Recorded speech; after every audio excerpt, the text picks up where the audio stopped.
تمام ممبران سے یہ پوچھیں اور پاکستان کی عوام سے پوچھیں کہ سب سے زیادہ وہ کس محکمے سے تنگ ہیں، تو وہ کہیں گے کہ بجلی کا محکمہ ہے، جو اب یک زبان ہو کر، جو عوام دشمن بھی ہے اور یہ واحد محکمہ ہے کہ جس کو ہم اربوں روپیہ بھی دے رہے ہیں، جو میرے فاضل دوست خواجہ شیراز صاحب نے کہا، اور لوگ بجلی کے بھاری بل بھرنے کی بجائے خودکشیاں کرنے پر مجبور ہیں، اور اس پر سونے پہ سہاگا کہ بجلی بھی نہیں ملتی۔ تو اربوں روپیہ آپ اس محکمے کو دے رہے ہیں اور یہ محکمہ عوام کو ریلیف دینے میں ناکام ہوا ہے، اور دوسری طرف پیسہ بھی دے رہے ہیں لیکن اپ گریڈیشن کوئی نہیں، نہ نئی ٹرانسمیشن لائن لگائی جا رہی ہیں۔ اللہ اکبر، اللہ اکبر۔ جی ڈوگر صاحب۔ جی ڈپٹی اسپیکر صاحب، میں کہہ رہا تھا کہ یہ محکمہ عوام کو ریلیف دینے میں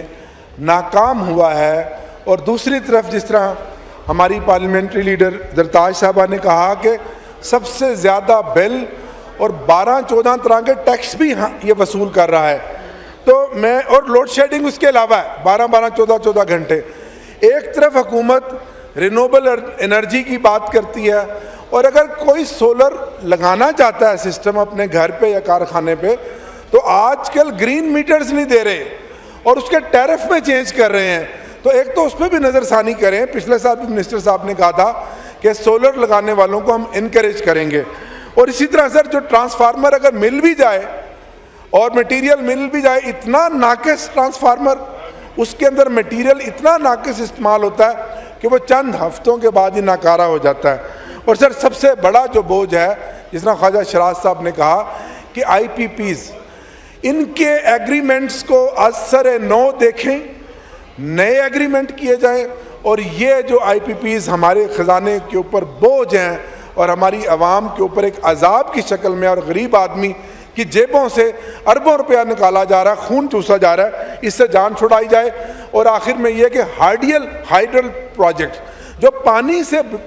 بجلی بنانے والے ہمارے پروجیکٹ ہیں، جس طرح انور تاج صاحب کہہ رہے تھے، 4 میں ان کے ضلع میں اور کے پی کے میں ہائیڈل پروجیکٹ جو چل رہے ہیں، حکومت پریورٹی دے کیونکہ وہ سستی بجلی بنتی ہے، ان کو مکمل کیے جائیں۔ اور یہ جو ڈیسکوز ہیں، وہ میپکو ہو، سیپکو ہو، ہیسکو ہو، آپ کو خود معلوم ہے، وہ سارے کے سارے